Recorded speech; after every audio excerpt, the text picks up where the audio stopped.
देखिए, ये श्रीमद् भागवत ग्रंथ एक ऐसी कथा है जिसमें भक्ति है, ज्ञान है, वैराग्य है। आप राम कथा पढ़ेंगे तो आपको ऐसा अनुभव होएगा जैसे आप वैराग्य की तरफ जा रहे हो, क्योंकि प्रभु श्री राम जी का चरित्र क्या है? त्याग। उन्होंने अपने जीवन में त्याग किया, बहुत त्याग किया। तो भगवान श्री राम के चरित्र पढ़ते पढ़ते हमें वैराग्य आ जाता है। शिव पुराण पढ़ोगे तो ज्ञान आएगा, लेकिन श्रीमद् भागवत कथा सुनोगे, भक्ति भी, ज्ञान भी, वैराग्य भी, तीनों चीजें समझ में आएंगी। ये श्रीमद् भागवत कथा है। सच्चिदानंद रूपाय विश्वोत्पत्त्यादि हेतवे तापत्रया विनाशाय श्रीकृष्णाय वयं नमः। सच्चिदानंद रूपाय, ये श्रीमद् भागवत कथा का प्रथम श्लोक है। कहते हैं शास्त्र में ऐसा कहा गया है कि सच्चिदानंद रूपाय, भगवान के 3 रूप बताए हैं शास्त्र में। पहला सत्य, चित और आनंद। सत्य क्या होता है? सत्य, सत्य क्या है? जिसको कभी हम पलट नहीं सकते, जिसमें हम कोई मिलावट नहीं कर सकते, वो सत्य है। झूठ हम बहुत बार पलट जाता है, बहुत बार बदलना पड़ता है। एक झूठ बोलते हैं, फिर दूसरे को बताना है, तो फिर दूसरा झूठ तीसरे को बताना चल जाए, फिर कई 100 झूठ बोलने पड़ते हैं एक झूठ के चक्कर में। लेकिन सत्य क्या है? एक को बताया वो भी सत्य, दूसरे को बताया आज सत्य बात है। वही सत्य हमेशा अकेला होता है। इस संसार में जो मनुष्य सत्य बोलते हैं वो भी अकेले हैं, जो झूठ बोलते हैं उनके हजारों मित्र हो जाते हैं। तो सत्य हमेशा अकेला रहता है, सत्य। दूसरा रूप भगवान के सत्य है। दूसरा चित्त, जिसमें सभी देवी देवता प्रकाशित, जिसने इस पूरे जगत को प्रकाशित करके रखा है।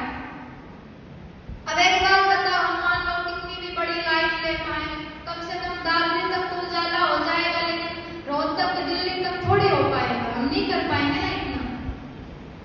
लेकिन जरा विचार करके देखिए, पूरा संसार को जिसने प्रकाशमय बनाया है, पूरे संसार को जिसने उजाला दिया है, वो भगवान श्री कृष्ण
कहा सलाह कम दीजिए, बोले साथ ज्यादा देना।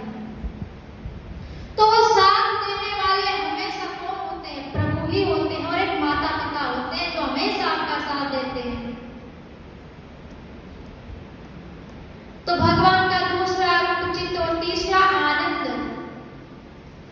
आनंद क्या होता है कि यानी कि देखिए सुख और आनंद ना अलग अलग है। सुख वह होता है, मान लो आपको क्या पसंद है? माता जी को रसगुल्ला पसंद है? हाँ, ये माता जी बोल रहे हैं हमें पसंद है।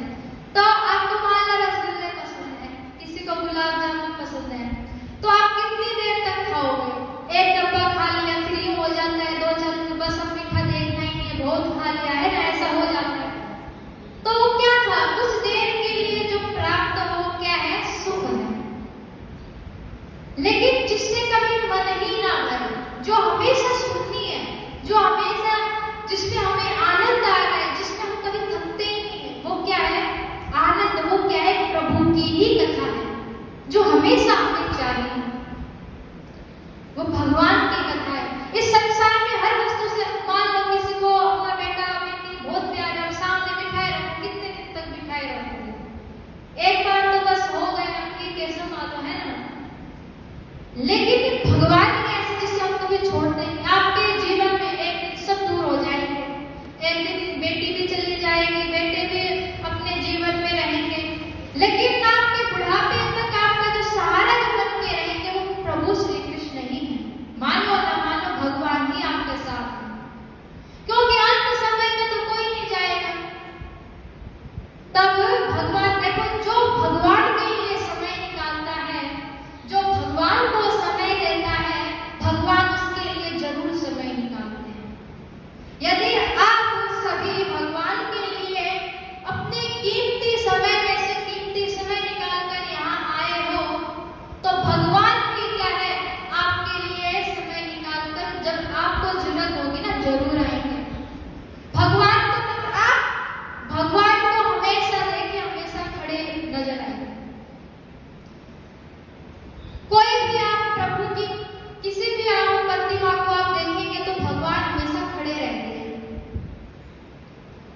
क्यों खड़े रहते हैं? सभी भगवान खड़े क्यों रहते हैं? क्योंकि भगवान कहते हैं, ना जाने मेरे किस भक्त को काम पड़ जाए, कौन मुझे कब पुकार ले। अब मैं उठूंगा, लेटा रहूंगा तो उठूंगा, तैयार होऊंगा, कपड़े पहनूंगा, मुरली लूंगा, इतना समय में क्यों बर्बाद करूं? तो पहले से ही थोड़ा सा टेढ़े मुरली लिए खड़े रहते हैं, बोले जब पुकारेंगे हम तभी हम प्रकट हो जाएंगे। गजेंद्र कौन था? हाथी था ना, गजराज। भगवान ने हाथी ने पुकारा था आधी रात को, भगवान तभी प्रकट हो गए। तो भगवान इतने दयालु हैं कि जब भी भक्त उन्हें पुकारता है तो प्रकट हो ही जाते